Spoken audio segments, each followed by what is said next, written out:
பலி இல்ல, ஒரு ஆள் கூட மயக்கம் போட்டு விழல. இங்க மட்டும் எப்படி அவ்வளவு தெளிவா மயக்கம் போட்டு விழுந்தாங்க? கோட்டை செந்தில் பாலாஜி கோட்டை அப்படிங்கிறாங்க. அப்ப அந்த கோட்டையை அவங்கள கைப்பற்றலாம்னு பாக்குறாங்களா? அடுத்த ஆள் வரக்கூடாது யாருமே. குடும்பாட்சியாவே இருக்கணுமா? மத்தால எதுலுமே நிக்க கூடாதா? நடிகர் பார்க்கலாம்னு வந்திருப்பாங்க சில பேர், கட்சிக்காரன் சில பேர் வந்திருப்பாங்க.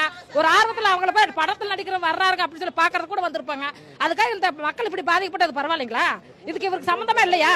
இல்ல இந்த கோட்டையாளருக்கு இதுக்கு சம்பந்தம் இல்லையா? உயிர் போயிருச்சு. இப்ப எங்களுக்கு என்ன? எங்களுக்கு பணமெல்லாம் வேண்டாம், நிதி உதவி தலா 10 லட்சம் அதெல்லாம் வேண்டாம். எங்களுக்கு பொண்ணு சூடோட வேணும். இதுக்கு வழி சொல்லுங்க நீங்க. அந்த பிள்ளை 2 வயசு பிள்ளை விட்டு வந்திருக்குது. அந்த பிள்ளைக்கு அப்பா இல்ல. அந்த பிள்ளை எப்படி நாங்க கரையாத்திர சேர்ந்து குழந்தைய வச்சுனாங்க?